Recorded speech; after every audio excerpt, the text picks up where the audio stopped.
इथे या टॉपिकला सुरुवात करतोय, भारतीय अर्थव्यवस्था।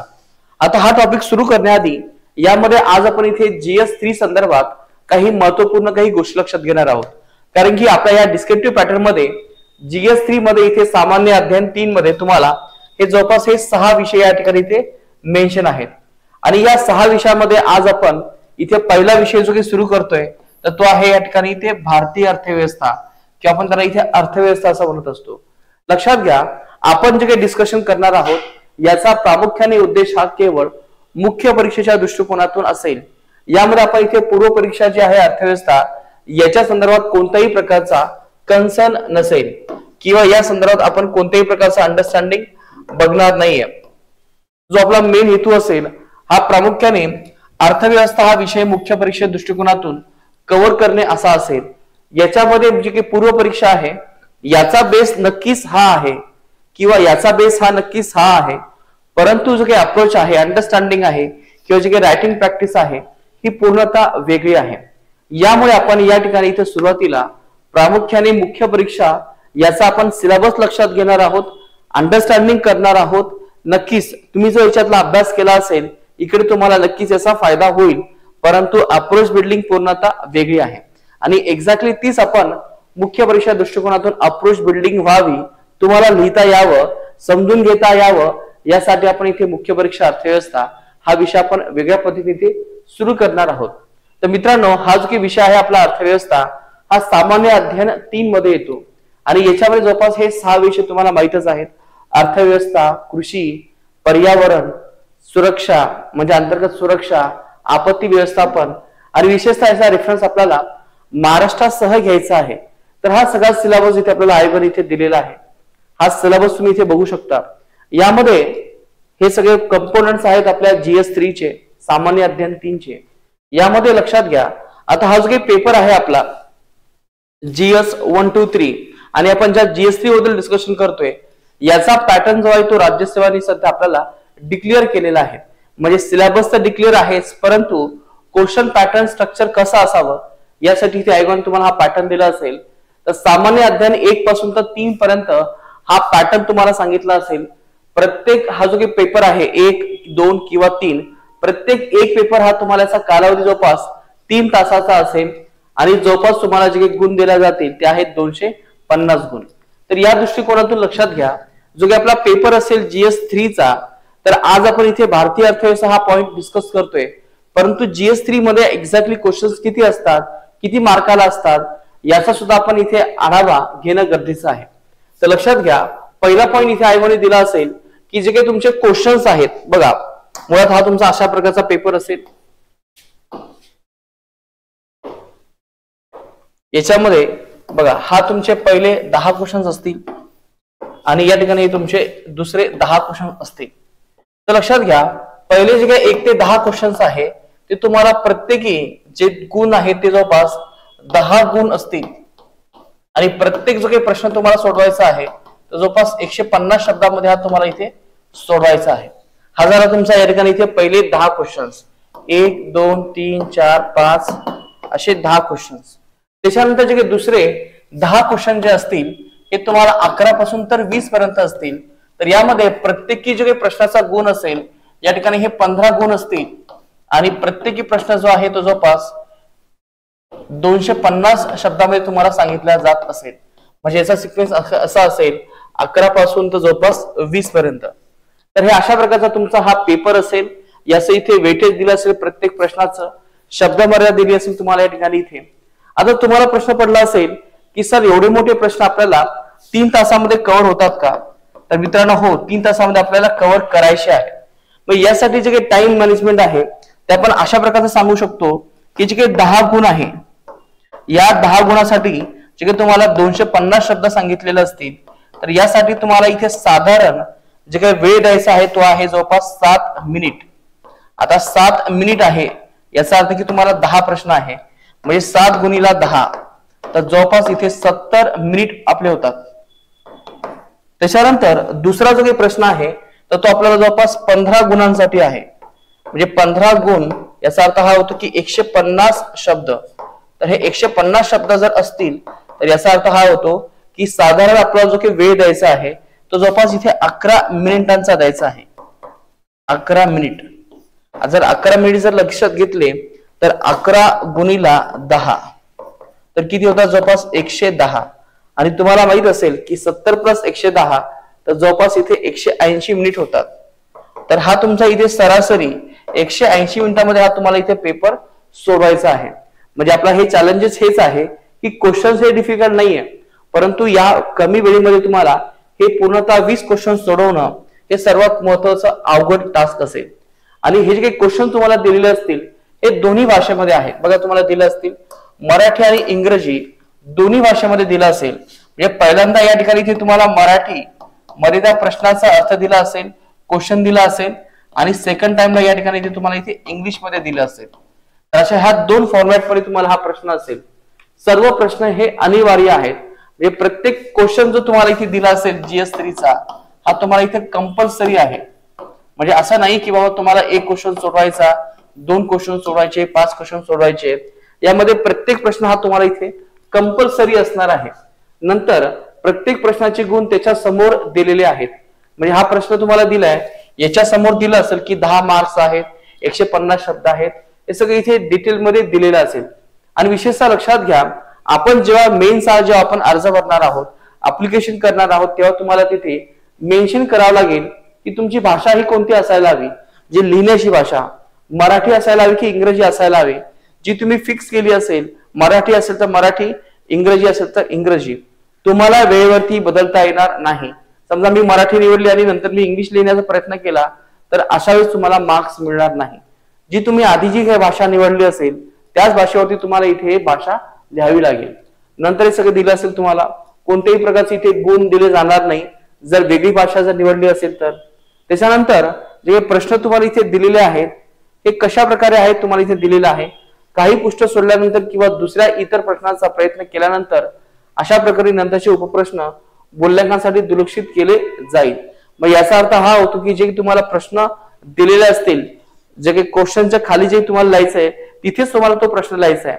दुसऱ्या पेजवरती लिहिण्यात काही अर्थ नाहीये, कारण की तुम्हाला प्रत्येक क्वेश्चन जो आहे तो तुम्हाला इथे प्रिंटच्या स्वरूपामध्ये मिळेल आणि त्यामुळे तुम्हाला ते तिथे टाईप करावं लागेल, म्हणजे ते तुम्हाला लिहावं लागेल. बघा उमेदवार आणि प्रश्नाच्या सर्व उपप्रश्नांची एकत्रित उत्तरे सोडवणे अपेक्षित आहे. जर एखाद्या प्रश्नाचा उपप्रश्न इतरत्र सोडवल्यास तुम्हाला त्याच्यावरती मार्क्स मिळणार नाही. म्हणजे सिक्वेन्स आहे ABCD, तो सिक्वेन्स तुम्हाला इथे सोडवावा लागेल. नंतर हे तुम्हाला दिलं असेल, सांगितलं असेल 1 ते 10 पर्यंत 150 शब्द आहेत आणि 11 ते 20 मध्ये तुम्हाला 250 शब्द आहेत. आणि विशेषतः लक्षात घ्या प्रश्नात दर्शवलेली शब्द मर्यादा लक्षात घ्या. आता असं होऊ शकतं की तुम्हाला 150 चा शब्द आहे आणि तुम्ही 200 किंवा 300 शब्दामध्ये लिहिताय. तर जर तुम्ही अशा वेळेस जर लिहिलं तर एक्झामिनर तुम्हाला कदाचित इथे निगेटिव्ह मार्क्स देऊ शकतो. तर अजून हे आयोगाने क्लिअर केलं नाहीये की आपल्या ह्या डिस्क्रिप्टिव्ह पॅटर्न मध्ये निगेटिव्ह मार्क्स असतील का. पण इथे आपण नक्की सांगू शकतो की जर तुम्ही जास्त शब्द लिहिले तर तुमचा तो पेपर कधी कव्हर होणार नाही आणि परिणामी तुम्हाला तुमचं मार्क्स या ठिकाणी इथे फेच करता येणार नाही किंवा 20 क्वेश्चन तुम्हाला कव्हर करता येणार नाही. त्यामुळे खूप जास्त महत्वाचं आहे. नंतर उत्तर पुस्तिकेतील कोणतेही पान किंवा पाण्याचा भाग रिकामा अथवा कोरा ठेवला असेल तर ते स्पष्टपणे रद्द करणे किंवा गाठ मारणे आवश्यक आहे. हे सर्वात जास्त महत्वाचं आहे. समजा तुम्ही इथे पेपर लिहिताय आणि जर समजा तुम्हाला हा जर क्वेश्चन जर लिहायचा नसेल, ठीक आहे, हा क्वेश्चन तुम्हाला इथे दिला असेल, क्वेश्चन लिहायचा नसेल तर डायरेक्टली याला तुम्ही अशी फुली मारा. दुसरं पेज असेल याला सुद्धा तुम्ही अशी फुली मारा. तर ही अशी फुली मारू नका. ही कशी मारायची तुम्हाला, ही प्रॉपर 1 लाईन मध्ये इथे मारायची आहे. हे फक्त हे तुम्हाला असं इथे मारता येईल. हाच पॅटर्न इथे फक्त लक्षात ठेवा. बस हे तुम्हाला लिहायचं नाहीये किंवा आता मला हे इथे क्वेश्चन सोडवायचं नाही असा इथे अर्थ होतो. तर मित्रांनो हे सगळं अशा प्रकारे इथे दिलेलं आहे. आणि विशेषतः जे काही तुम्हाला क्वेश्चन दिला असेल त्याचं समजा ट्रान्सलेशन जर तुम्हाला लक्षात घ्यायचं असेल किंवा जर कोणी क्लेम करायचं असेल भविष्यामध्ये तर हे जे अंडरस्टँडिंग आहे तुमच्या क्वेश्चनचं हे प्रामुख्याने तुमच्या इंग्रजी आधारित असेल. त्यामध्ये कोणत्याही प्रकारचा मराठी भाषांतर लक्षात घेतलं जाणार नाही, तर इंग्रजी भाषांतर महत्वाचं आहे. तर हा तुमचा बेसिक ड्राफ्ट झाला जो तुम्हाला इथे मी पहिल्या लेक्चर मध्ये सांगण्याचा प्रयत्न केला आणि आपली टेस्ट सिरीज सुद्धा याच अँगल इथे आपण पुढे कंडक्ट करणार आहोत. त्याच्यानंतर जे काही नमुना प्रश्न आहे ते तुम्हाला आयोगाने दिला असेल सिलेबस नुसार तुम्ही इथे बघू शकता.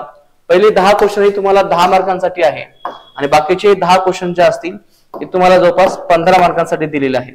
म्हणजे हा पॅटर्न आपला बघा या ठिकाणी अशा प्रकारचा असेल, जे तुम्हाला इथे आयोगाने पूर्णतः क्लिअर केलेला आहे. तर हे झालं तुमचं इथे स्ट्रक्चर. आता आपण आपल्या मेन मुद्द्याकडे येतोय. मेन मुद्दा आहे आपल्या या ठिकाणी इथे GS3. GS3 मध्ये economic development, agriculture, technology, biodiversity, disaster management, security हे सगळे विषय आहेत. आणि आज आपण ज्या विषयाला सुरुवात करतोय हा विषय आहे या ठिकाणी इथे इकॉनॉमिक डेव्हलपमेंट. मित्रांनो, इकॉनॉमिक डेव्हलपमेंटचा जर आपण सिलेबस बघितला तर हा सिलेबस तुम्हाला इथे दिलेला आहे. बघा किती पॉइंट्स आहे सिलेबस नुसार, 1 2 3 4 5 6, जवळपास 6 पॉइंट्स तुम्हाला इथे आयोगाने दिलेले आहे. हे थोडेसे इंग्लिश आणि मराठी दोन्ही भाषांमध्ये लक्षात ठेवा. तर पहिला पॉइंट दिला असेल, Indian economy and issues relating to planning, mobilisation of resources, growth, development and employment. नंतर आहे inclusive growth and issues arising from it. नंतर आहे गव्हर्नमेंट बजेटिंग. नंतर आहे effects of liberalisation on the economy, changes in industrial policy and their effects on industrial growth. नंतर आहे infrastructure, energy, ports, road, air force आणि railway. नंतर आहे शेवटचा मुद्दा तो आहे इन्व्हेस्टमेंट मॉडेल. तर याला आपण या ठिकाणी इथे अशा प्रकारे इथे 6 भागामध्ये इथे इन्व्हेस्टमेंट केलेलं आहे, म्हणजे डिवाइड केलेलं आहे. तर हे जे काही सगळं तुम्हाला इथे सांगितलं असेल मित्रांनो, तर यासाठी तुम्हाला जे काही 6 मुद्दे सिलेबस मध्ये दिले असतील तर याचं डिवायडेशन हे आपण अशा प्रकारे केलेलं आहे. म्हणजे इथून पुढे आपण आपला जो काही अभ्यास आहे तो याच पद्धतीने आपण इथे पुढे करणार आहोत. तर हे पॉइंट जे आहेत ते मराठीमध्ये फक्त लक्षात ठेवा. बेस आपला हा सेम असणार आहे. पहिला पॉइंट आहे भारतीय अर्थव्यवस्था आणि नियोजनाशी संबंधित मुद्दे, साधन संपत्तीचे एकत्रीकरण, वाढ आणि विकास, रोजगार, सर्वसमावेशक वाढ आणि त्यातून उद्भवणाऱ्या समस्या, सरकारी अर्थसंकल्प, अर्थव्यवस्थेवर उदारीकरणाचा परिणाम, औद्योगिक धोरणातील बदल आणि औद्योगिक विकासावर त्यांचे परिणाम, पायाभूत सुविधा, ऊर्जा, बंदरे, रस्ते, हवामान तळ, विमानतळ, रेल्वे इत्यादी यांचा आपल्याला इथे अभ्यास करायचा आहे. आणि शेवटचा मुद्दा आहे गुंतवणूक प्रतिमाने. तर मित्रांनो, हे जवळपास आपल्याला इथे 10 पॉइंटचा इथे अभ्यास करायचा आहे. आणि विशेषतः लक्षात घ्या मित्रांनो, प्रत्येक पॉइंट मध्ये तुम्हाला प्रश्न हा आलटून पालटून असणार आहे. म्हणजे असं आपल्याला कधीच करता येणार नाही की एक क्वेश्चन किंवा एक पॉइंट आपल्याला स्किप करायचा आहे. त्याचं कारण हे की जेव्हा तुम्ही इथे इकॉनॉमीचे जेव्हा क्वेश्चन्स बघता तुमच्या पेपरमध्ये, तर तुमच्या हे लक्षात येतं की याच्यामध्ये जे काही क्वेश्चन्स आहेत ते सगळे डिसाइडेड आहेत. त्यामुळे आपण हा पॅटर्न जो आहे तो या ठिकाणी इथे आयोगाच्या लेवलला बघतोय, म्हणजे युपीसीच्या लेवलला बघतोय. तर लक्षात घ्या मित्रांनो, हे जे काही तुम्हाला 6 पॉइंट सांगितले असतील त्याच्यावरती हे युपीसीचं सगळं अनालिसिस तुम्हाला दिलेलं आहे. म्हणजे हा सेम पॅटर्न आपल्याला इथे राज्यसेवेला असण्याची अपेक्षा आहे.